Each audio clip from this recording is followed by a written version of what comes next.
Matagumpay po dahil kung meron man pong bumiyahe ng mga jeepney, mangilang-ilan lamang. Kung sinasabi niya nga, natagumpay siya dahil may nagsuspend ng classes at dahil naghanda yung pamahalaan, katawa-tawa po yan sa aking palagay. Tigil pasada ng grupong Manibela ngayong araw, maliit lang ang naging epekto sa commuters ayon sa MMDA.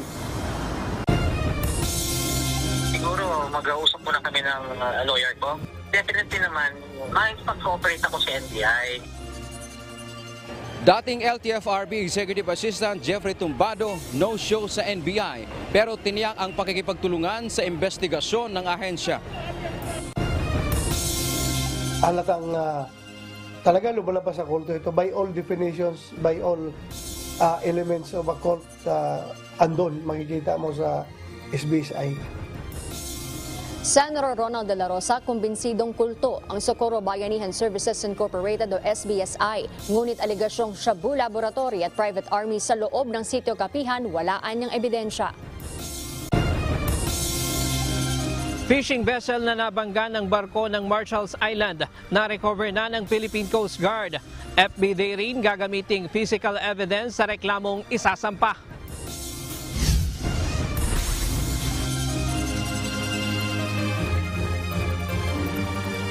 Magandang hapon Pilipinas at sa buong mundo. Una sa ating mga balita. Bigong maparalisa ng grupong Manibela ang biyahe ng mga pampasaherong jeep ngayong araw sa kabila ng idinaos na tigil pasada. Base sa assessment ng Metropolitan Manila Development Authority o MMDA, hindi naman masyadong naramdaman ang epekto ng transport strike. Mula sa Quezon City, ito ang balita ni JP Nunez live. JP, batay ba sa monitoring ng MMDA, merong mga pasahero ang na-stranded kanina dahil sa tigil pasada? June, kanina ang umaga, merong mangilan-ngilan ng mga pasahero sa area ng Parañaque at sa Maynila ang nahirapang makasakay. Batayan doon sa monitoring ng Metropolitan Manila Development Authority o ng MMDA. Nakapag-deploy sila ng 4 na augmentation vehicle at nasasabi ng MMDA na hindi naman ganoon kalaki o hindi naman nila na masyadong naramdaman ng mga commuters itong ang transport strike na isinagawa ng transport group na Manibela.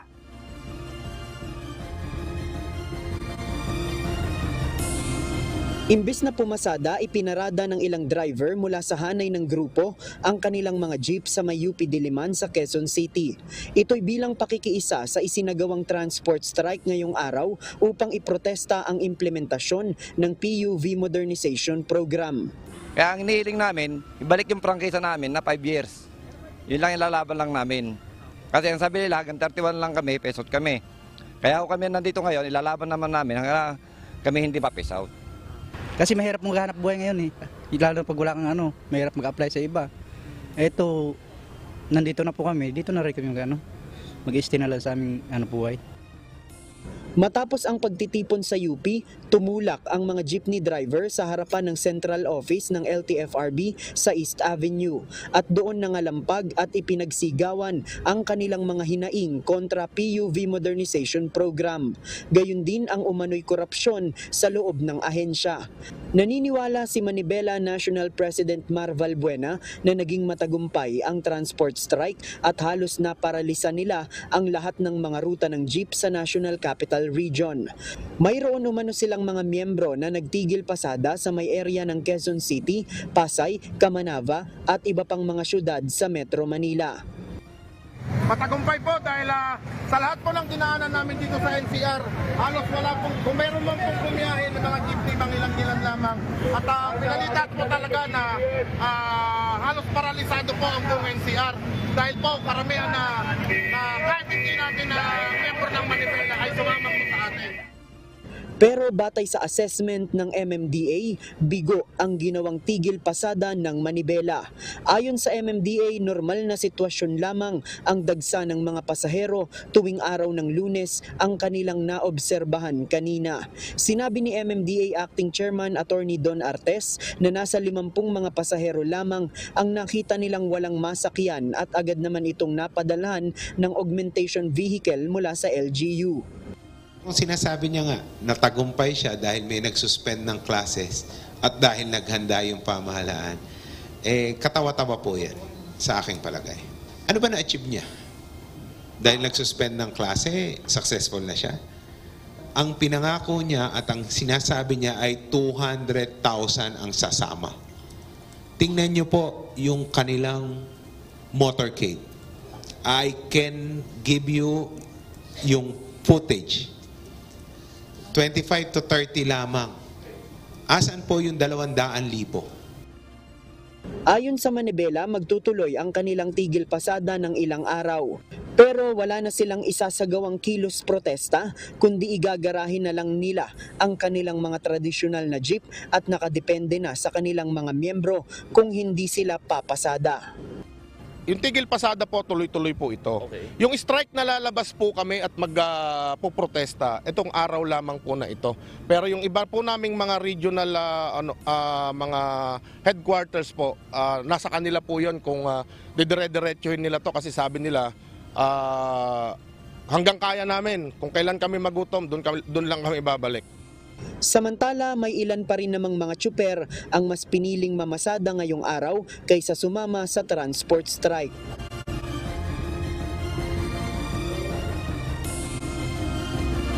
June, batay doon sa nakuha nating bagong update sa Facebook page mismo ng transport group na Manibela, sinabi ni Mar Valbuena na bukas haharap sila ulit o pupunta ulit sila sa harapan ng central office ng LTFRB at sa Mindiola para isagawa uli itong ganitong kilos protesta. At sa ngayon, June, nandito tayo sa may area ng Pilcoa sa Commonwealth Avenue sa Quezon City. At inoobserbahan natin yung mga pasahero dahil sabi ng MMDA ay baka ngayong hapon meron pang ilang mga jeep na hindi man sumama kanina sa tigil pasada ay ngayon magtigil pasada. Kaya inoobserbahan ito ngayon ng MMDA kung ano yung magiging sitwasyon ng mga pasahero, kung meron pang may stranded at nakaredy naman nila yung mga libreng sakay ng LGU. Pero sa ngayon nakikita natin maluwag naman yung sitwasyon dito sa Commonwealth Avenue at yung mga pasahero hindi naman nagkakaroon ng build-up at meron naman silang mga nasasakyan sa ngayon. Yan muna ang ating latest live mula dito sa Quezon City. Balik sa'yo, June. JP, may tugon na ba ang grupong Manibela doon sa sinasabi ng MMDA na maliit lang epekto, hindi naman talaga na-paralise, di ba? Parang wa-effect, parang ganon.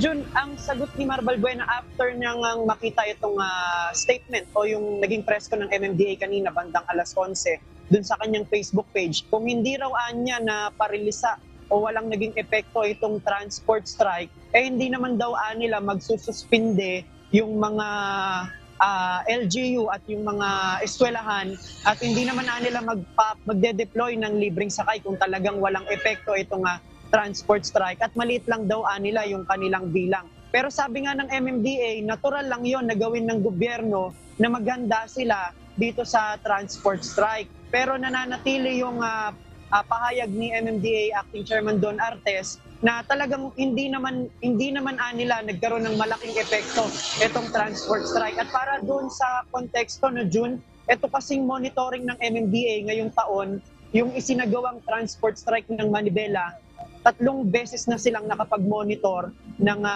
transport strike mula nga nung Marso, tapos yung kasabay ng SONA at ngayon. Itong transport strike ayon sa MMDA, kung ikukumpara dun sa ibang mga transport strike, ay hindi naman talaga nagkaroon ng epekto. Kaya ngayong number coding scheme din daw ayon sa MMDA, hindi na nila sinuspinde para hindi rin makadagdag dun sa dami ng mga private vehicle na babiyahe ngayong dahil dito sa transport strike. June? Right, maraming salamat, JP Nunez. Ilang pasahero at estudyante ang nahirapang sumakay ngayong araw dahil sa transport strike ng grupong Manibela. Humingi naman ng pasensya ang naturang grupo dahil sa mga naperwisyong pasahero. Ito ang balita ni Bernadette Tinoy. Na-late po ako medyo kasi yung mga jeep po na dumadaan is hindi po umihinto kasi punuan na nga po. Siguro nabot din po ako ng mga 30 minutes or 20 minutes po sa pag-iintay ng jeep po.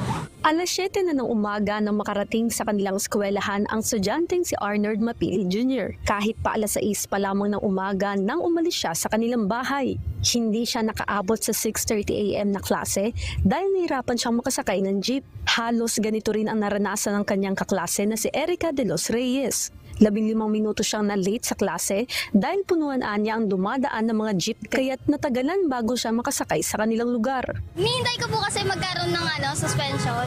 Kasi baka po mahirapan kami pag pumasok kami tas wala po kami masakyan. Dahil dito umaapila ang ilang estudyante na magdeklara na lang sana ng class suspension ang lungsod na Maynila sa susunod na magkaroon ulit ng tigil pasada. Sana next time magsuspenda kasi ang dami po talagang umabsent today. Kabilang ang lokal na pamahalaan ng Maynila sa mga lungsod na hindi nagkansela ng klase ngayong araw. Gayon din ang lungsod ng Pasig, Quezon City at Valenzuela City. Habang nagkansela naman ng klase ang Las Piñas City, Pasay City, Caloocan City, Marikina City, Malabon City, Parañaque City at ang probinsya ng Binangon at Rizal. Kanselado rin ang pasok sa Los Baños, Binyan at Calamba, Laguna. Gayon din ang probinsya ng Pampanga. Bukod sa mga estudyante, apektado rin ng transport strike ang ilang manggagawa na pumasok kanina. Kahit paano, kahit kalahati ba, makabiyahe.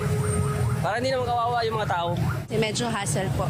If like, hindi ko po alam sa iba, no, if nalaman na nila. But me personally po, ko lang din siya nalaman.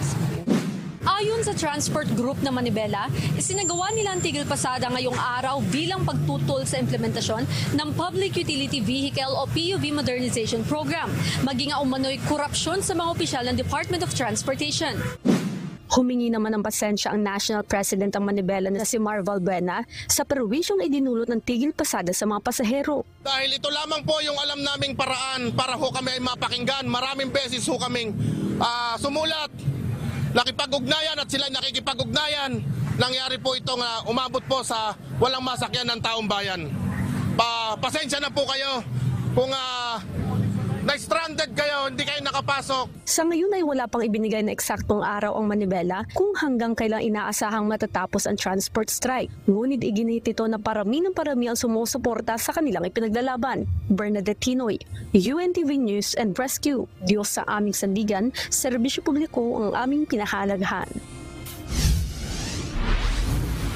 Walang naitalang anumang untoward incident ng Philippine National Police sa isinagawang tigil pasada ng mga transport group. Ayon kay PNP Chief Police General Benjamin Acorda Jr., walang anumang gulo na nangyari. Umapila din si General Acorda sa mga nag-organisa ng transport strike na wag nang tangkaing lumabag sa batas tulad ng pambabato at pamimilit sa kanilang mga kapwa-tsoper na sumama sa tigil pasada. Ang masasabi ko lang, yung mga transport strike na to, especially those who are committing yung mga pambabato, those who are not joining this strike, sana wag naman gawin yon. They will be dealt with accordingly, in accordance with law. And we can always air grievances na peacefully. Wag naman yung gano'n na mananakit pa. Kasi sigurado may kakalagyan sila. Walang naging masyadong epekto ang tigil pasada ng grupong Manibela sa Laguna at Rizal ngayong araw. Ngunit sa Binyan, Laguna, hindi maiwasang uminit ang ulo ng ilang mga pasahero dahil sa kakulangan ng mga pumapasadang jeep. Ito ang balita ni Jenica Cruz. Ilang sa jeep, hihirapan talaga. Hihirapan talaga. Sana lang bigyan parang consideration ka sa mga nagtatrabaho. Nahihirapan din yung mga commuters. Naghahabulan at naguunahan para lang makasakay sa jeep ang ilang mga pasahero sa Binyan, Laguna. Ang mga commuter hindi maiwasang mainis dahil atrasado sila sa pagpasok sa kanilang mga opisina. Kaya naman napilitan na lang na sumakay sa tricycle ang ibang mga commuter kahit mas malaki pa ang kanilang naging pamasahe, makarating lang sa kanilang destinasyon. Kanina ko lang din kasi nalaman na may strike pala. It is for good. Pero pag kung marami talaga na-apektuhan, lalo na yung mga importanteng bagay sa mga ibang tao, I think should stop. Sa San Pedro at Santa Rosa, Laguna, tuloy-tuloy lang ang pagpasada ng mga traditional na jeep kahit pa nananawagan ang kanilang mga kasamahan na makiisa sa transport strike. Kung talagang gustong tumulong ng gobyerno, yung ang makina pwede. O kaya pa-remodel ho yung jeep. Kung gusto nila na tinatawag na standard, meron naman ho tayong gawa na ng San Francisco, yung iba-ibang mga klaseng motoran dyan, shop. Pwede naman ho natin yung gawin. Bakit ipinipilit ng gobyerno na yung minibus na yan ang ilagay sa atin? Samantala, sa lalawigan ng Rizal, walang naging epekto sa mga mananakay ang isinagawang tigil pasada ng grupong Manibela. Hindi rin nakiisa ang ibang grupo ng mga traditional jeep sa transport strike ng Manibela, kaya hindi nakaepekto sa mga pasahero. Wala naman po kung sinabi yung presidente namin ng tigil kami ng pasada. Kasi kung sinabihan po kami, itigil po. Umaasa naman ang mga jeepney driver na nakiisa sa transport strike ngayong araw na pakikinggan ng pamahalaan ang kanilang hiling na makapamalagi sa pamamasada at tulungang makaahon sa kanilang kahirapan. Basta hinihingi lang po namin sa Pangulong Bongbong, sana ho tulungan tayong mga mahihirap. Na huwag sana tayong ibaon sa kahirapan lalo. Kasi mas mabigat to kung bibigyan ho tayo ng kahirapan utang pa natin. Kasi siguro naman, kaya naman umangkat ng gobyerno ng makina eh. Jenica Cruz, UNTV News and Rescue. Diyos ang aming sandigan, serbisyo publiko ang aming pinahahalagahan. Hindi dumating sa National Bureau of Investigation kaninang umaga ang whistleblower na si dating Executive Assistant ng LTFRB na si Jeffrey Tumbado. Pero handa umano siyang makipagtulungan sa investigasyon. Ito ang balita ni Dante Amento. Hindi naman po ako makaka-show up ngayon kasi po may mga inaayos po kami na abogado ko. May mahalaga umanong inaasikaso kasama ang kanyang abogado, si dating Land Transportation Franchising and Regulatory Board Executive Assistant Jeffrey Tumbado, kaya hindi siya nakarating sa National Bureau of Investigation kanina. Ito rin ang dahilan kung bakit hiniling sana niya na maipagpaliban ang patawag sa kanya ng NBI. Naghahanda din umano siya para sa hearing ng House of Representatives bukas. Ngunit sa kabila ng hindi pagsipot sa NBI, tiniyak ni Tumbado na handa siyang makipagtulungan sa investigasyon ng ahensya kaugnay sa mga isiniwalat niyang umano'y korupsyon sa LTFRB. Siguro mag-uusap muna kami ng lawyer ko. Definitely naman, makipag-cooperate ako sa NBI. Kinumpirma din ng NBI Anti-Graft Division na wala ring abogado na dumating si Tumbado. 3 sapina ang ipinadala ng NBI sa iba't ibang address sa Novaliches, Quezon City, Caloocan City at Olongapo. Isa rito ang natanggap ng kanyang biyanan. Nakatakda sanang humarap ngayong araw si Tumbado sa NBI para ipresenta ang kanyang ebidensya na susuporta sa mga isiniwalat niyang katiwalian umano sa LTFRB. Magpupulong naman ang NBI Anti-Graft Division para sa susunod na hakbang matapos hindi dumating si Tumbado. Nagpapatuloy din ang kanilang investigasyon sa mga aligasyon ni Tumbado. Samantala, muling iginiit ni suspended LTFRB Chairperson Teofilo Guadis III ang mga aligasyon laban sa kanya at handa siyang humarap sa kahit anong investigasyon. Nagkausap din umano sila ni Tumbado bago nito bawiin ang mga naunang pahayag at humingi ito ng tawad sa kanya. Dante Amento, UNTV, News and Rescue. Diyos ang aming sandigan, serbisyo publiko ang aming pinahahalagahan. Nagbitiw ang abogado ni dating LTFRB Executive Assistant Jeffrey Tumbado. Ayon kay Justice Undersecretary Brigido Dulay, ito umano ang dahilan kaya walang dumating kanina nakakatawan sa NBI. Wala namang ibinigay na dahilan sa pagbibitiw ng abogado. Sa ngayon, hihintayin ng DOJ na magkaroon nito ng abogado para sa investigasyon sa mga aligasyon nito ng katiwalian sa LTFRB. Hindi sinabi pero karapatan naman ng abogado na magbitiw kahit anong oras at karapatan din naman ng District Tumbado na magpalit ng abogado at anytime. Well, ang consequence noon is yung kanyang investigation ay pending at ongoing at itutuloy-tuloy yung investigation na yun sapagkat hindi pa siya nagbibigay ng statements. Natuloy sa sitio Kapihan si Senator Ronald Bato de la Rosa noong Sabado para mag-inspeksyon. At dito niya nabuo ang kanyang paniniwala na totoo ang mga hinala tungkol sa grupong pinamumunuan ni J. Renz Kilario o mas kilala sa tawag na Senyor Aguila. Samantala, nais ring imbestigahan ng senador ang isa pang grupo na may kahalintulad umanong gawain. Ito ang balita ni Harleen Delgado. Talaga lumalabas sa kulto ito by all definitions, by all elements of a cult, andon makikita mo sa SBSI. Yung pagiging yung paghihil niya kuno sa pagiging quack doctor doon sa mga naniwala mga tao, elemento yan ng cultism. Kumbinsido si Senator Ronald Bato de la Rosa na matatawag na kulto ang Socorro Bayanihan Services Incorporated o SBSI na pinamumunuan ni J. Renz Kilario o mas kilala sa tawag na Senyor Aguila.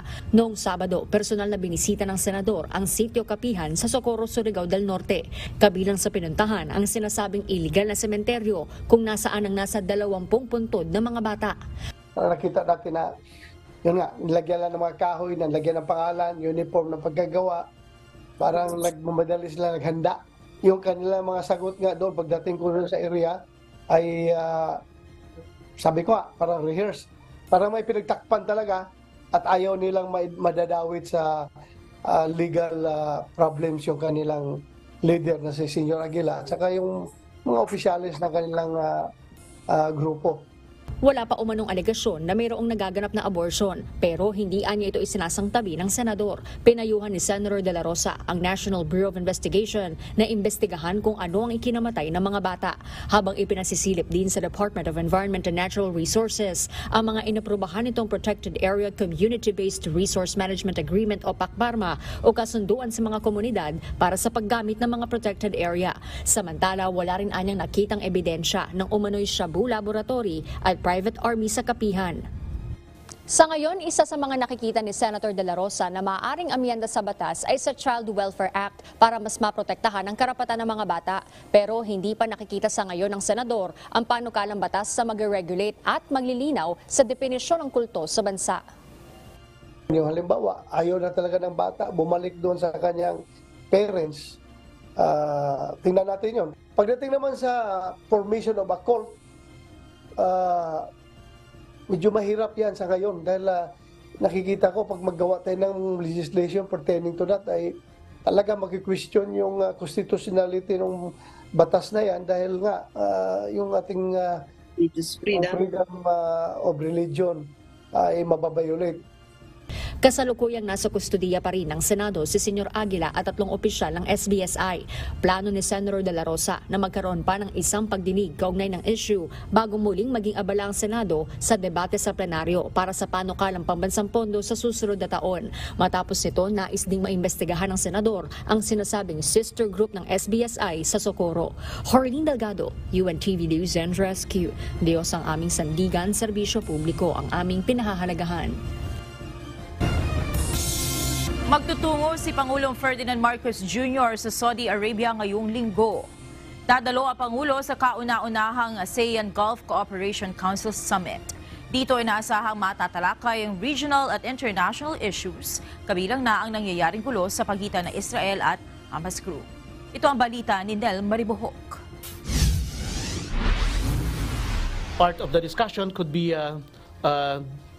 the presentation of the Mahardika Fund to the Kingdom of Saudi Arabia and its businesses. Again, the protection of our nationals abroad, especially in terms of labor reforms being proposed for the Kingdom of Saudi Arabia. Proteksyon sa overseas Filipino workers. Ito ang isa sa pakay ni Pangulong Ferdinand Marcos Jr. sa Saudi Arabia bukod sa pagdalo sa First Association of Southeast Asian Nations Gulf Cooperation Council Summit sa October 20 sa Riyadh. Sa sidelines ng GCC Summit, makakapulong ng Pangulo ang Saudi Arabia at Bahrain. Ayon kay Department of Foreign Affairs Office of ASEAN Affairs Assistant Secretary Daniel Espiritu, nasa agenda rin ang issue sa hindi nabayarang sweldo ng nasa 10,000 overseas Filipino workers sa Saudi. Bukod sa bilateral meeting, haharap rin si Pangulong Marcos sa Filipino community sa Saudi Arabia at sa Arab business leaders kung saan ilalatag niya ang ukol sa Maharlika Investment Fund. Sa mismong pulong naman ng ASEAN GCC, tatalakayin ang pagpapalakas ng kooperasyon at ugnayan ng mga bansa na kasapi dito. Ayon kay Asik Espiritu, malaki ang may tutulong ng Gulf states sa food at energy security ng ASEAN. Now, they can help ASEAN in addressing energy and food security. Energy security because they're petrochemical powerhouses, but also food security because some of the countries there, especially Qatar, are among the largest producers of fertilizers, and they can fill up the slack or the deficit on the ASEAN side. Inaasahang pag-uusapan rin dito ang nangyayaring gulo sa pagitan ng Israel at Hamas group. Among those would definitely be the current developments in the Middle East. But we have to remember that these countries are not exactly directly involved in the conflict. So probably the discussion will dwell on generalities on this. Ang GCC ay kinabibilangan ng Saudi Arabia, Kuwait, United Arab Emirates, Qatar, Bahrain at Oman. Nel Maribuhok, UNTV News and Rescue.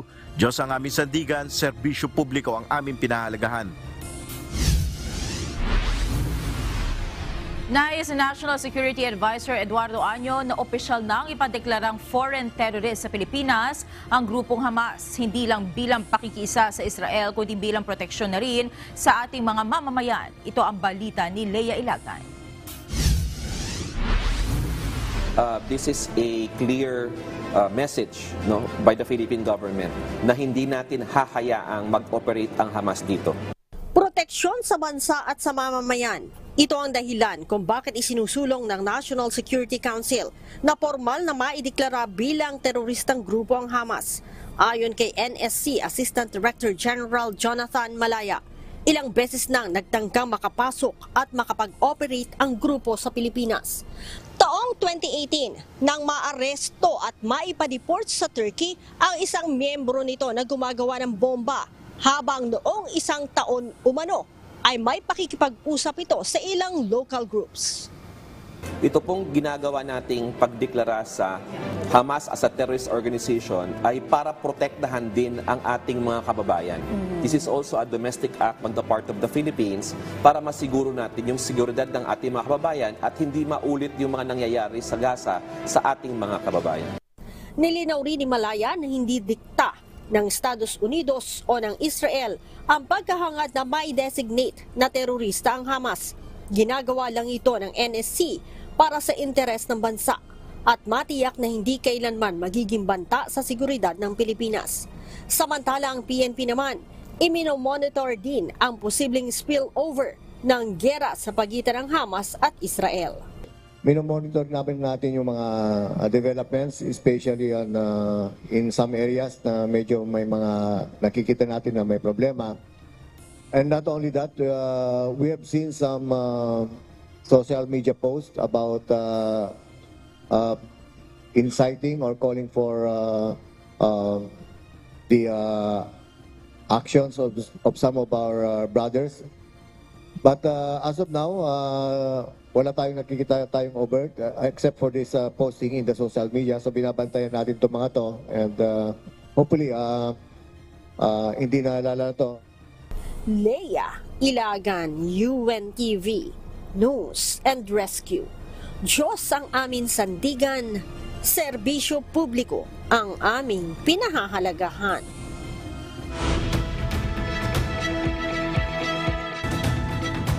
Hindi payag na tumanggap ng mga refugee mula sa Gaza ang gobernador ng Florida, USA. Samantala, nagpadala naman si US President Joe Biden ng ikalawang aircraft carrier sa Israel bilang suporta. Ito ang balita ni Justin Masakayan. We cannot accept people from Gaza into this country as refugees. I am not going to do that. Tutol si Florida Governor Ron DeSantis na tumanggap ang Estados Unidos ng mga magsisilikas na mamamayan mula Gaza. Katuwiran ng gobernador, ang Arab states ang nararapat tumanggap sa mga refugee na sumusubok tumawid sa timog ng Ehipto sa halip na dalhin sa Estados Unidos. Bukod dito, ayon kay DeSantis, bias o may prejudice kasi ang mga ito sa mga Hudyo. If you look at how they behave, not all of them are Hamas, but they are all anti-Semitic. None of them believe in Israel's right to exist. Samantala, nagpadala naman ng ikalawang aircraft carrier si US President Joe Biden araw ng Sabado, October 14 upang suportahan ang Israel. Gayunman, nais ni President Biden na protektahan pa rin ang mga sibilyan na nakatira sa Gaza. Mahigit 1 milyong tao rin ang inutusang tumakas rito bago ang inaasahang pag-atake na maaaring magpasimula ng isang humanitarian disaster. Hininto rin ng Israel ang supply ng pagkain, tubig at kuryente sa mahigit 2 milyong tao sa Gaza. Justin Masakayan, UNTV News and Rescue. Diyos ang aming sandigan, serbisyo publiko ang aming pinahahalagahan. Ikinatatakot ngayon ng South Korean authorities ang posibleng economic retaliation ng China. Ito ay dahil sa ginawang military submarine ng isang marine technology firm sa South Korea para sa Taiwan. Ang pag-supply ng Inotech sa Taiwan ng submarine manufacturing equipment ay direkta umanong nakakaapekto sa seguridad ng South Korea. Inihaluntulad ng mga otoridad ito sa nangyayari noong 2016 nang maglagay ang Seoul ng US anti-missile system, subalit tinanggal din naman ang sanctions ng China sa South Korea noong 2017. Nagpadala umano ang North Korea sa Russia ng mga armas upang gamitin kontra Ukraine. Samantala ngayon ang ika-6 na raang araw simula nang umatake ang Russia sa Ukraine. Ito ang balita ni Region Bolivar. 1,000 containers na may lamang military equipment at munitions ang pinadala umano ng North Korea sa Russia sa mga nagdaang linggo ayon sa White House. Ayon kay White House National Security Council spokesperson John Kirby, naniniwala ang Estados Unidos na naghahanap si Kim ng mga sopistikadong teknolohiya ng armas ng Russia bilang kapalit ng mga munisyon upang palakasin ang programang militar at nuklear ng North Korea. Kinundan na rin ni Kirby ang pagbibigay ng North Korea ng mga armas na gagamitin ng Russia upang umatake sa mga bayan sa Ukraine at palawigan ang giyera sa pagitan ng dalawang bansa. Sinasabing kapalit ng mga armas na pinadala ng North Korea ay ang paghingi ng Pyongyang ng suportang militar sa Russia, gaya ng fighter aircraft, surface-to-air missiles, armored vehicles, ballistic missile production equipment at iba pang advanced military technologies. Patuloy na imomonitor ng White House ang anumang karagdagang shipment ng North Korea patungong Russia. Inilabas ng White House ang pahayag na ito isang buwan mula nang bumisita si North Korean leader Kim Jong-un sa Russia. Samantala, ngayon ang ika-6 na raang araw mula nang magsimula ang Russian invasion sa Ukraine. Region Bolivar, UNTV News and Rescue. Diyos ang aming sandigan, serbisyo publiko ang aming pinahahalagahan. Paralisado ang US House of Representatives sa nagdaang 2 linggo mula nang tanggalin si dating House Speaker Kevin McCarthy sa pwesto. Kaya naman, magkakaroon ng eleksyon para sa bagong House Speaker kung saan si Jim Jordan, isang Ohio lawmaker, ang inanunsyo bilang kandidato ng Republicans. Ipinahayag naman ng ilang kongresista ang kanilang suporta kay Jordan. Nakatakdang gawin ang eleksyon Martes ng tanghali. Sa kasalukuyan, nakaupo si Patrick McHenry bilang temporary speaker. Nababahala ang Department of Information and Communications Technology sa sunod-sunod na mga hacking incidents sa mga ahensya ng gobyerno. Kaugnay nito, nababahala rin ang DICT na baka maapektuhan ang kanilang ibinibigay na cybersecurity sa mga ahensya ng pamahalaan dahil na rin sa kakulangan sa pondo. Ito ang balita ni Ray Pelayo. Nakakabahala yung sunod-sunod na pa-atake. The timing is suspicious na people take advantage of this particular time na they try and attack and penetrate government institution websites. Ang sunod-sunod na hacking sa website ng mga ahensya ng gobyerno ang nagpapatunay na kailangan pang pag-ibayuhin ang cybersecurity sa bansa. Kamakailan lamang ay napasok na rin ng mga hacker ang website ng PhilHealth, Philippine Statistics Authority, gayon din ang Department of Science and Technology, maging ang webpage ng House of Representatives. Ang talaga tinatarget ho nila are the personal data which we in turn suspect would be used for scamming sa mga tao Ayon kay DICT Secretary Ivan Uy, mahigit sa 6 na raang mga ahensya ng gobyerno ang kailangan nila mabigyan ng proteksyon ng sistema. Pero mga kailangan ito ng karagdagang budget at mas maraming cyber security expert. Ngunit ayon kay DICT Assistant Secretary Rerato Paraiso, 8 bilyong piso lamang ang halagang umakyat sa Kongreso para sana sa budget sa 2024 ng DICT. Lubhang maliit ito kumpara sa 30 bilyong piso na hinihingi ng ahensya para sa cyber security. It would greatly decrease our capability, not only with providing cybersecurity advices and completing our mandate, but also providing connectivity. Sa kabila nito, tiniyak pa rin ng DICT na gagawin nila ang lahat ng magagawa para mapalakas ang cybersecurity ng mga ahensya ng gobyerno. Sa isang pahayag, sinabi naman ni House Committee on Appropriations Chairman at ako Bicol Party List Representative Elizalde Co na makikipagtulungan sila sa Senate counterpart upang muling mapag-aralan ng pagdaragdag ng pondo para sa DICT. Ayon sa kongresista, naunawaan nila na kailangan ng ahensya ang karagdagang budget upang labanan ang cybercrime at ransomware attacks. Iminungkahi rin ito ang paggamit ng bahagi ng pondo mula sa unprogrammed funds ng 2023 national budget upang maidagdag sa DICT. Ray Pilayo, UNTV News and Rescue. Diyos ang aming sandigan, serbisyo publiko ang aming pinahahalagahan. Itinuturing na seryosong banta ng House of Representatives ang nangyaring pag-atake sa website nito. Samantala nagpahayag naman ng suporta sa liderato ng Kamara ang Party List Coalition Foundation Incorporated. Ito ay matapos tuligsain ni dating Pangulong Rodrigo Duterte si House Speaker Martin Romualdez. Ito ang balita ni Rosalie Cos. What we're sure of is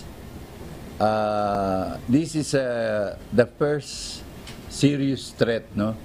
Ginawa na yung parang kumbaga sinampulan na eh. Although the damage is really minimal, no? Kasi ang totoo, diniface lang eh. Yung binaboy lang yung website eh. Itinuturing ni House of Representatives Secretary General Reginald Velasco na seryosong banta ang ginawang panghihimasok sa website ng Kamara. Ito ay kahit walang personal na datos at impormasyon ang nakompromiso sa nangyaring cyber attack. Sa pahayag naman ni ako Bicol Party List Representative Elizalde Co, Chairman ng House Appropriations Committee, makikipag-ugnayan nito sa Senado upang makahanap ng ibang sources ng pondo para sa Department of Information and Communications Technology o DICT. Ito ay upang malabanan ng cybercrime at ransomware attacks, hindi lang ng DICT kundi ng mga ahensya ng gobyernong vulnerable sa cyber attacks. Posiblian niyang maging additional na resources ang unprogrammed funds sa 2023 national budget. Nangyari naman ang cyber attack sa House website ilang araw matapos na magbitiw ng pahayag si dating Pangulong Rodrigo Duterte laban sa liderato ng Kamara. So, I cannot make any conclusion na related to sa problem ngayon eh. It could be an isolated case. Samantala, kaugnay ng mga naging pahayag ni dating Pangulong Duterte, naglabas na rin ng statement ang Party List Coalition Foundation Incorporated. Kasunod ito ng ginawang pagpuna ng House political leaders sa mga binitiwang salita ng dating presidente. Suportado ng mga ito ang liderato ni Speaker Ferdinand Martin Romualdez at nagpapasalamat sa anilay pagtatanggol sa institusyon. Aminado naman si House Secretary General Velasco na nababahala ang Kamara sa mga naging pahayag ni dating Pangulong Duterte. Well, hindi lang offended eh. Threatened, no? Threatened. Kasi tinethreaten niya yung isang member, no? Para bang... Tapos kung nakita niyo yung buong video, ang sinabi niya, pag hindi pina-audit, no? Lahat na agencies, including Office of the President, he will call on businessmen, military, so parang people power to di ba?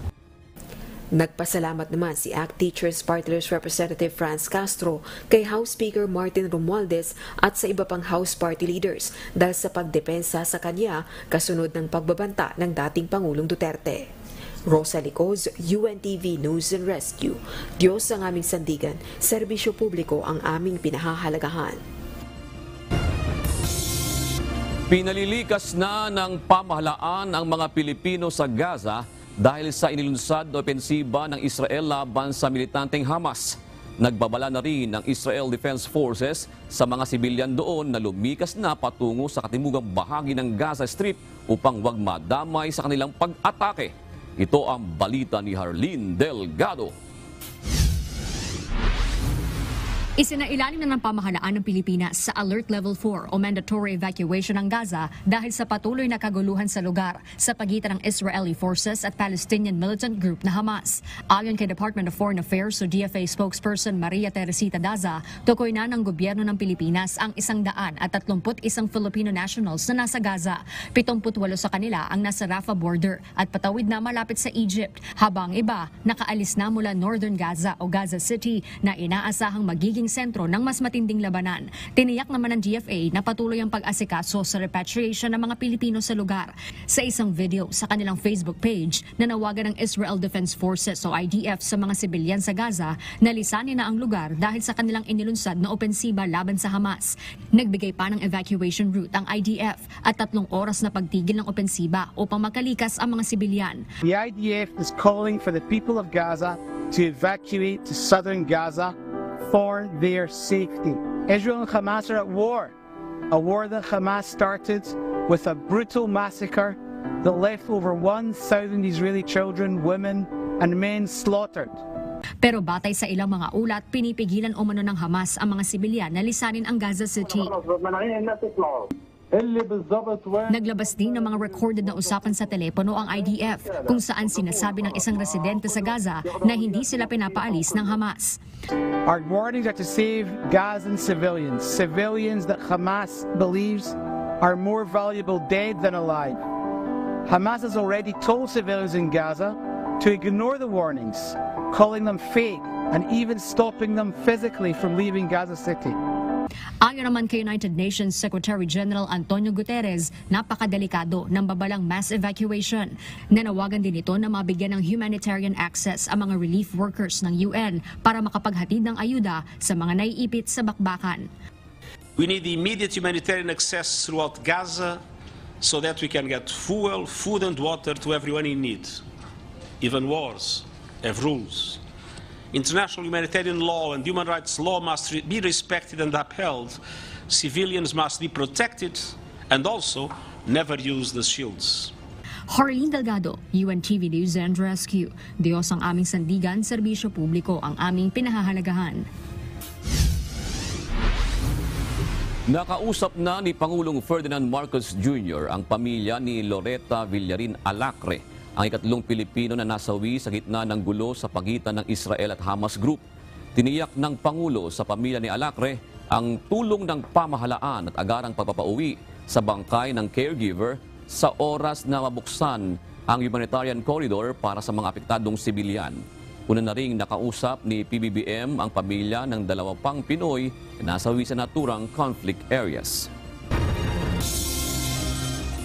Nagbabala ang pamunuan ng Philippine National Police sa mga kandidato na makikipagsabwatan sa mga rebelde sa pamamagitan ng pagbabayad ng permit to campaign.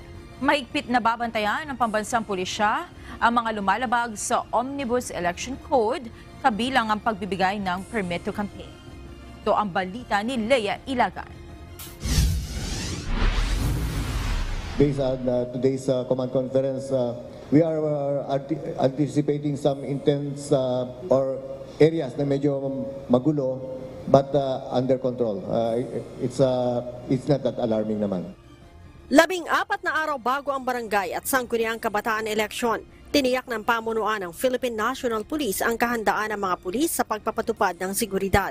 Ayon kay PNP Chief Police General Benjamin Acorda Jr., na-identified na nila ang mga lugar na kailangang bantayan, kabilang ang nasa 356 na barangay na nasa ilalim ng red category, 1,325 sa orange category, 1,196 na nasa ilalim naman ng yellow category. Nasa halos 4,500 na mga pulis ang sinanay ng PNP na maging Board of Election Inspector na nakahandang i-deploy sa BARM, Calabarzon at Bicol Region.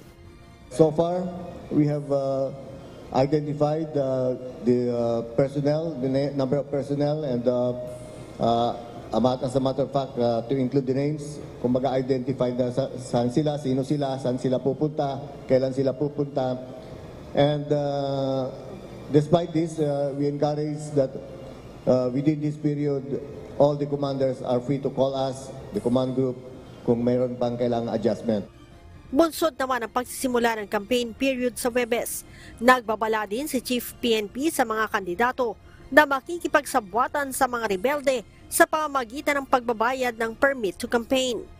We have given emphasis to that yung pagbibigay ng or pangingi or pagbibigay ng permit to campaign. So again, as a warning to those who are attempting to violate the provisions of the law, kasama po sa trabaho ng ating kapulisan para ipatupad yan, and those who will be caught committing such act or in violation of our election laws, they will be dealt with accordingly. Maging ang pamimili ng boto ng mga kandidato ay mahigpit ding babantayan ng mga pulis at ang mga lugar na posibleng magkaroon ng gulo dahil sa mahigpit na labanan ng politika. Those areas na nakikita namin na may mga possible na tension, additional police personnel will be placed there. Kaninang umaga, isinagawa sa Campo Crame ang nationwide multi-sectoral peace assembly para sa barangay at sangguniang kabataan eleksyon. Leia Ilagan, UNTV, News and Rescue. Diyos ang aming sandigan, serbisyo publiko ang aming pinahahalagahan. Simula na sa Huwebes, October 19, ang campaign period para sa barangay at sangguniang kabataan election so BSKE. Ayon sa COMELEC, papayagan nila ang pagsusuot ng kandidato at imang staff nito ng t-shirt na may mukha ng kandidato. Subalit, una nang ibinabala ng COMELEC na dapat iwasan ng mga supporter na magsuot ng t-shirt na may larawan ng kandidato.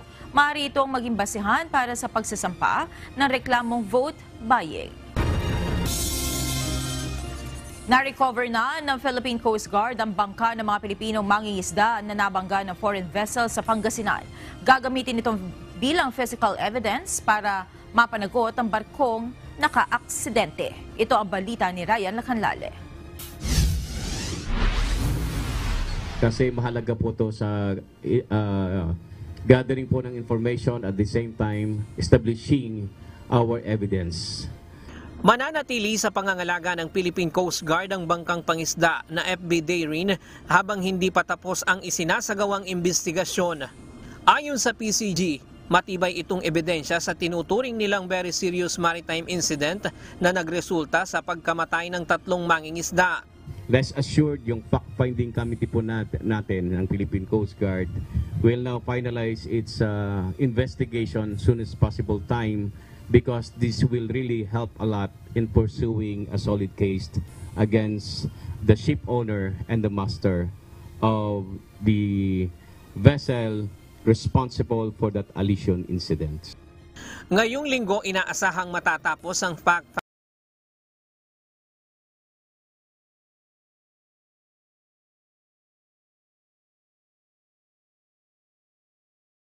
finding investigation ng PCG. Sa ngayon, mayroon ng matibay na ebidensya bukod sa physical evidence.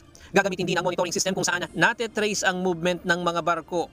Mayroon na rin silang eyewitness sa pamamagitan ng isa sa mga mangingisda na nakasaksi ng pangyayari. So we have established a strong theory.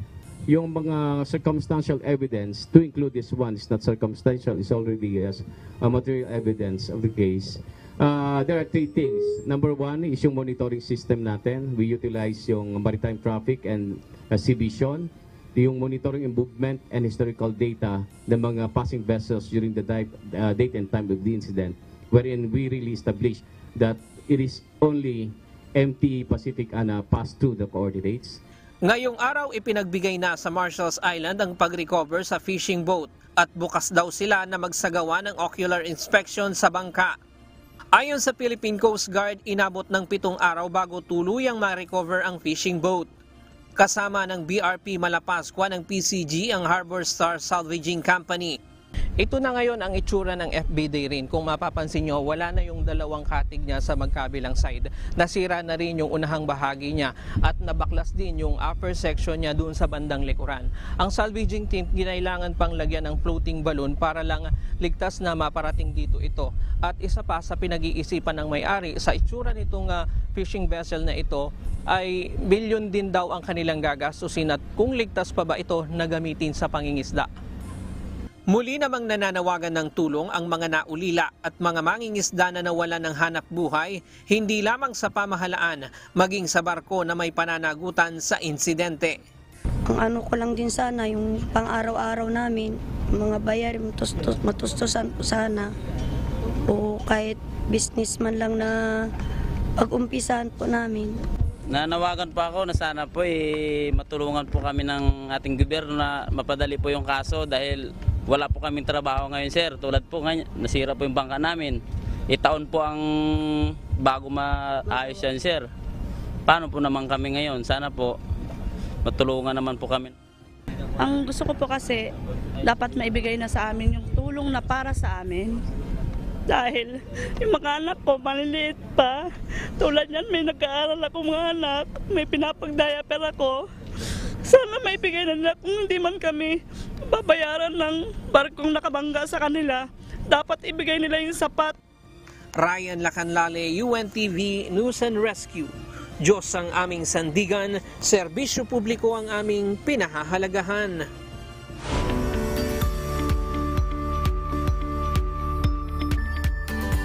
Kasama sa mga naging bida sa naganap na 2023 Comic Convention sa New York ang angking galing at talento ng mga Filipino artist sa larangan ng entertainment industry. Ibinahagi rin ng ating kababayan ang kanyang nalikhang comics na may touch of Filipino culture. Ito ang balita ni Jihan Tamasunas. Kabilang sa highlight sa naganap na 2023 Comic-Con sa Jacob Javits Convention Center sa New York City, USA, ang iba't ibang mga artists na nagpakita ng kanilang obra sa kapwa comic enthusiast. Kabilang na dito ang ilan nating mga kababayan na may taglay na galing sa naturang industriya. Kasama dito si Mark Teodosio, isang self-published Filipino comic book creator at music artist dito sa US na itinayo ang The City Needs You Publishing.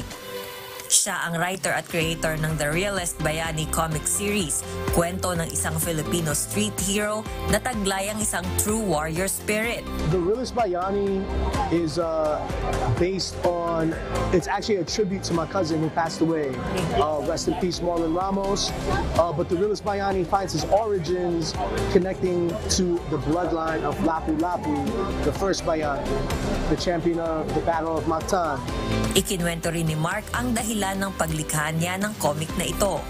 Part of my mission was to bring the pre-colonial history of the Philippines as well as the word Bayani to mainstream media using the medium of comic books.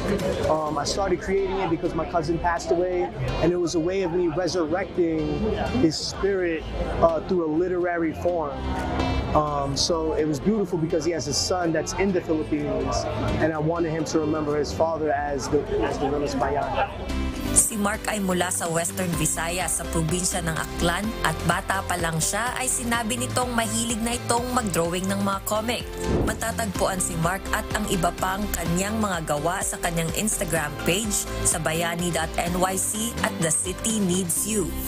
Kasama rin sa convention event si Francis Manapul, isang Filipino-Canadian writer at artist na naging kilala sa kanyang mga gawa sa DC Comics, kabilang na ang pagiging artist ng isang Flash series. Mayroon namang itong payo para sa ibang mga aspiring Filipino comic artists. If you're one of the 1% or 2% who has the ability to tolerate pain and tolerate the struggle, then a lot of times success comes from being the last person standing, right? Not coming in and standing a little bit and then leaving. So if you have the ability to stay in the spot and keep doing the work, I think it's just going to be a matter of what is your measurement of success. Jihan Tamasunas, UNTV News and Rescue. Diyos ang aming sandigan, serbisyo publiko ang aming pinahahalagahan.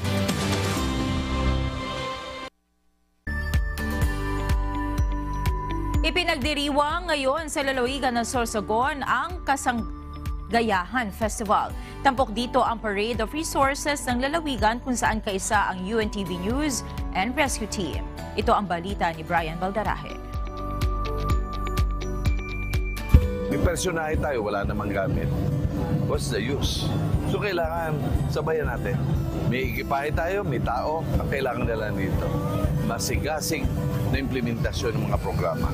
Sa layuning maipakita ang kakayahan ng probinsya pagdating sa pagtugon sa mga kalamidad gaya ng mga bagyo, lindol at iba pang sakuna, nagsagawa ng Parade of Resources ang provincial government ng Sorsogon kasama ang mga government at non-government organization sa lalawigan. Bahagi ito ng pagdiriwang nila ng lalawigan ng Kasanggayahan Festival o ang selebrasyon ng araw ng pagkakatatag ng probinsya ng Sorsogon. Pagtitiyak ng provincial government, hindi nila ito ipinarada para i-display, kundi para ipaalam sa mga Sorsoganon na may magagamit sakaling sila ay mangailangan. Nagpo-purchase tayo. Kailangan buwan-buwan i-maintain natin ito. Kasi ito ang hangad natin na magagamit sa mga darating na panahon. Hindi ito palamuti, hindi ito pang-display kung hindi dapat magamit. During sa pangangailangan ng probinsya, pangangailangan ng bawat bayan. Kabilang sa mga kagamitan na ipinarada ang iba't ibang assets ng mga local government unit, gaya ng patrol cars, emergency vehicle at iba pa. Kasama rin sa nagparada ng mga kagamitan sa rescue operations ang Philippine Army, Philippine Navy, Philippine National Police at Bureau of Fire Protection. Layunin din ng nasabing aktibidad na kilalanin at mas mapatatag pa ang ugnayan ng mga lokal na pamahalaan at mga pribadong organisasyon. Samantala, kaisa din sa naturang Parade of Resources ang UNTV News and Rescue bilang isa sa kinikilalang private organization na masidhing tumutulong pagdating sa mga rescue operations sa probinsya. Aabot sa 50 certified rescuers mula sa UNTV News and Rescue sa Bicol ang sumama sa naturang parada. Ito naman po ay bahagi po ng advokasya ng ating pong Kuya Daniel na lalo pa po tayong pagpatuloy sa pagtulong sa ating kapwa-tao. Hindi lang po sa pangunguna, sa pagkuha ng balita, kundi po yung ating advokasya na tumulong muna sa kapwa bago po pagkuha ng balita. Brian Baldarahe, UNTV News and Rescue. Diyos ang aming sandigan, serbisyo publiko ang aming pinahahalagahan.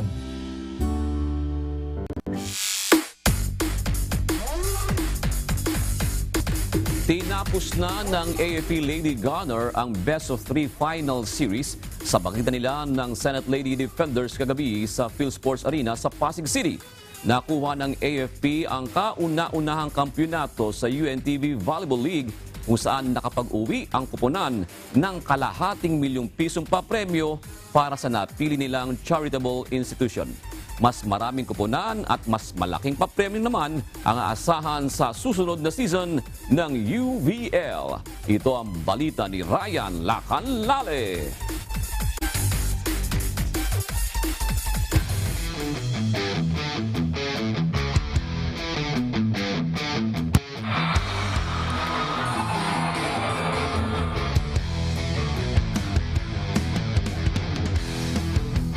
Hindi na pinaporma pa ng AFP Lady Gunner ang karibal nito sa kauna-unahang titulo ng UNTV Volleyball League na Senate Lady Defenders kagabi.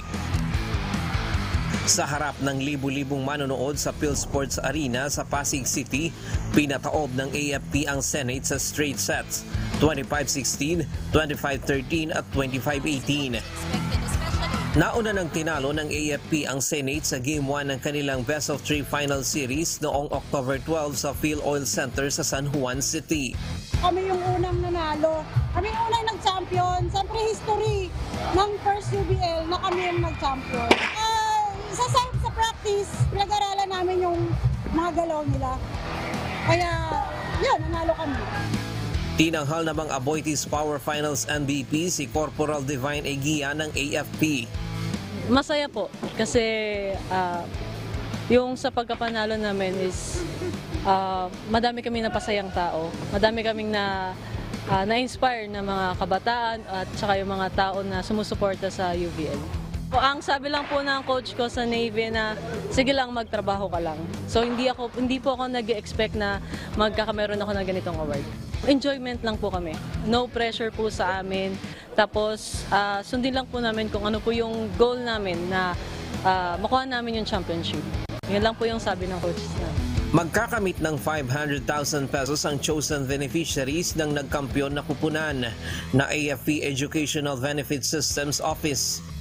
250,000 pesos naman ang maiuuwi ng Senate para sa beneficiary nito na Senate Spouses Foundation Incorporated.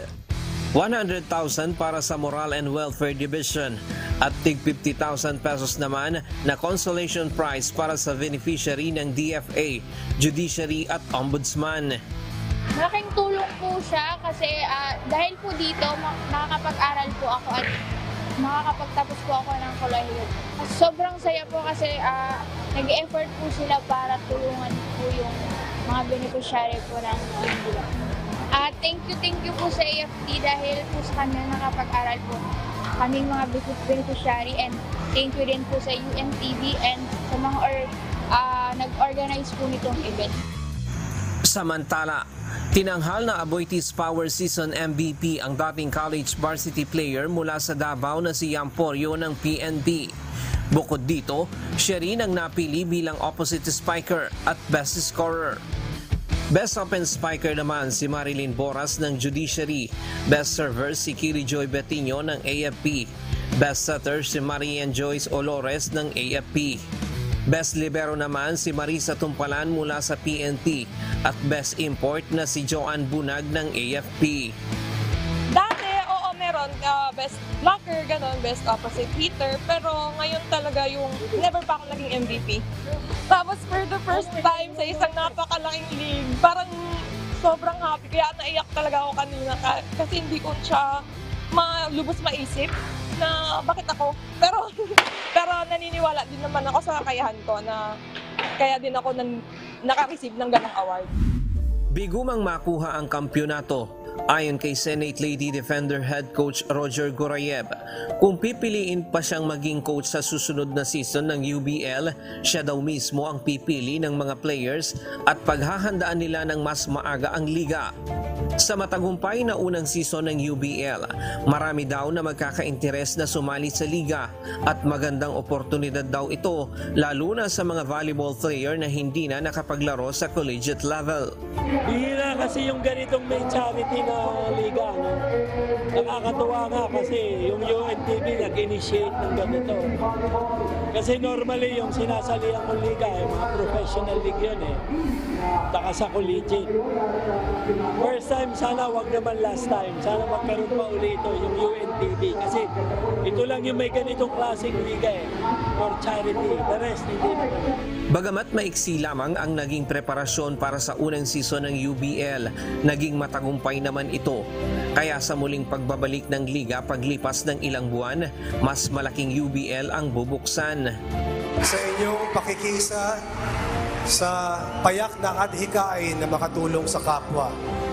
Sports at charity pinag-isa, but more than that, we would like to believe that in a few months, mas magagawa natin mas malaki, mas maayos at mas maraming matutulungan.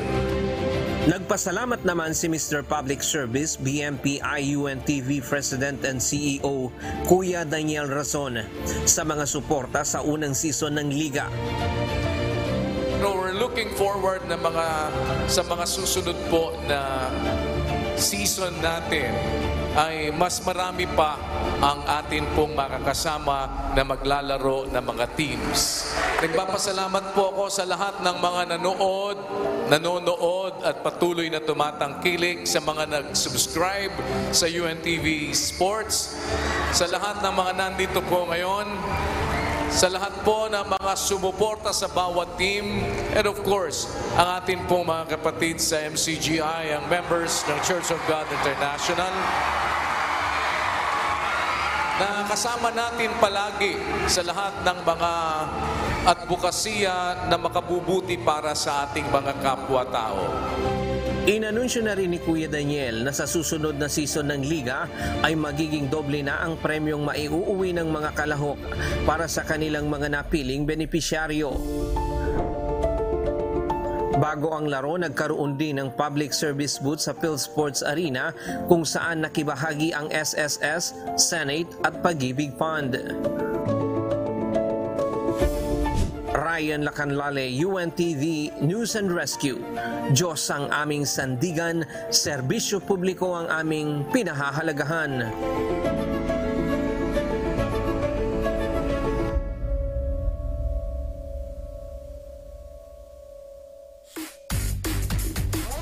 Kaisa na rin sa advokasya ng natatanging Liga ng Public Servants ng UNTV ang Commission on Elections.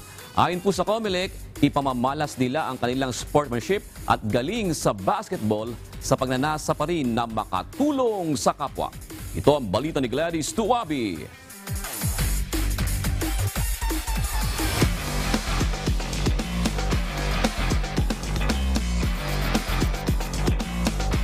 Nagpapasalamat tayo kay Kuya Daniel Razon. Ito na nga, yung pagkakataong ating hinihintay, makasama man lang dito sa UNTV Cup. Dapat lahat pa ng ibang ahensya ng pamahalaan sumali dito sapagkat dito natin maipapakita ang ating iisang adhikain. Hindi lamang para sa bayan, lalong-lalo na kung hindi para lang din makatulong tayo sa iba.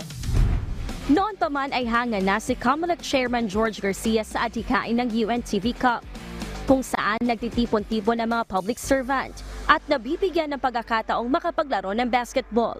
At higit sa lahat, ang bawat pagpapapawis ng manlalaro ay may katumbas na kaginhawaan sa mga natutulungang beneficiaries ng liga. Kaya sa pagbubukas ng UNTV Cup Season 10 sa October 30, kaisa na ang Commission on Elections sa magandang adhikaing ito. Ayon kay Chairman Garcia, isa itong magandang programa upang makilala at makabuo ng magandang samahan ang iba't ibang ahensya ng pamahalaan sa sports na mahal ng maraming Pinoy. Ito ay isang pagpapakita rin sa sambayanan na pwede naman na kahit paano hindi focus lang lagi sa trabaho. Pwede rin naman magkaroon ng relaxation ang mga public servants natin at the same time para maipakita natin yung pagiging yung sportsman-like attitude at saka yung pagiging fair sa laban at pamamarisan tayo ng ating mga kababayan. When you win a game or even the championship, dapat yung pagkapanalo mo ay ma-share mo sa lahat. At siyempre, yung konsepto na meron ka rin kasing natutulungan. Napaka-importante yon. Yun ang kakaiba dito sa UNTV Cup. Yung meron kang natutulungan. Sa ngayon, tuloy-tuloy ang pag-iensayo ng COMELEC Vanguards. Ganoon rin ang pakikipag-tune-up games sa iba pang koponan sa liga. At bagamat malaking hamon sa kanila ang venue, kung saan pwedeng mag-practice ay nakagagawa naman sila ng paraan. Nanghihiram-hiram tayo, minsan nandito sa may area ng Valenzuela, meron pupunta dito sa San Juan, wala kasi sariling gym ang COMELEC, wala naman kaming sariling building. And therefore, minsan kami nagungupahan, nagbabayad kami ng mismong training venue dahil nga doon sa kawalan namin ng facilities. Pero hindi naman yun ang importante pa rin, kahit nakayapak lang, kahit na bolang sira-sira yan, kahit na uniformeng magkakaiba, ang importante, iisa ang isip at puso. Sa akin palagay, that is what makes a team, a winning team, kapag iisang iyong adhikain at saka naniniwala ka doon sa sinalihan mo. Tiniyak ni Chairman Garcia na hindi nila napapabayaan ang kanilang trabaho at tungkulin sa bayan sa mga ginagawang pag-iensayo para sa liga. Nais mapatunayan ng COMELEC na kaya rin nilang makipagsabayan sa malalakas na kupunan sa UNTV Cup na may championship prize na 3 million pesos na mapupunta sa napiling beneficiaries. Gladys Tuwabi, UNTV News and Rescue. Diyos ang aming sandigan, serbisyo publiko ang aming pinahahalagahan.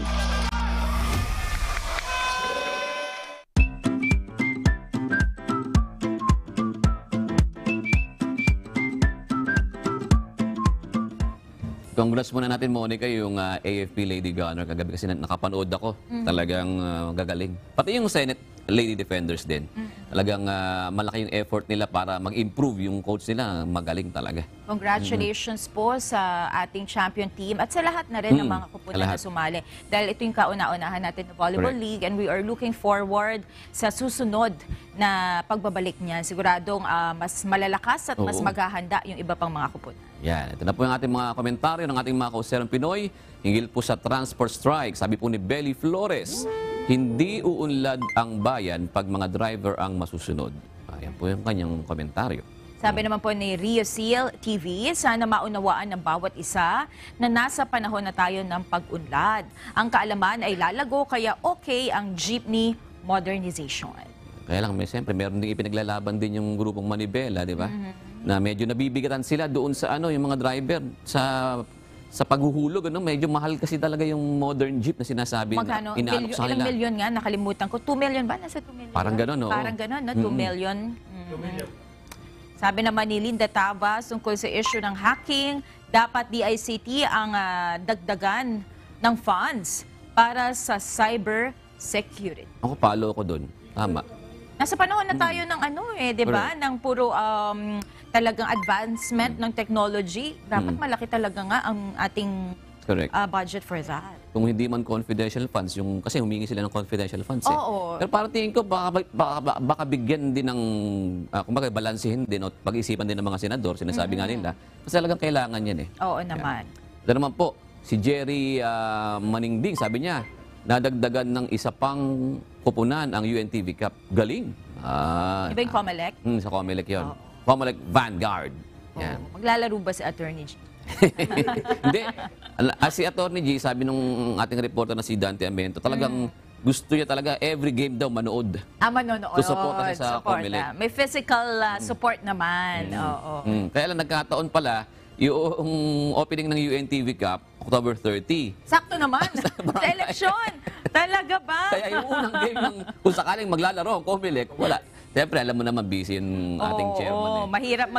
Mahirap mag-oversee ng election habang nanonood ng basketball. Naiintindihan naman natin yan. Pero sa second game, sa second game ng Comelec. Kung sakaling hindi naman sila makakapaglaro sa opening ng UNTV Cup, baka yung first game nila sa Comelec. makakano na sila, makakapaglaro na. Ito naman, shoutout po sa ating mga kausi na sina JLTV at si Fernando Bataan. Uy, Bataan. Kumusta po sa mga taga-Bataan? Sabi naman tuloy, happy viewing din po kay, paano ba ito sabihin? Hi Luwad, Sniper, tama ba pagkakabigkas ko? At Faith Body Channel. Maraming salamat po sa inyong pagsubaybay. Narito naman ang salita ng Diyos na ating sandigan mula sa aklat ng mga kawikaan 1 at 23 na nagsasabi, magsibalik kayo sa aking saway. Narito, aking ibubuhos ang aking espiritu sa inyo at ipakikilala ko sa inyo ang aking mga salita.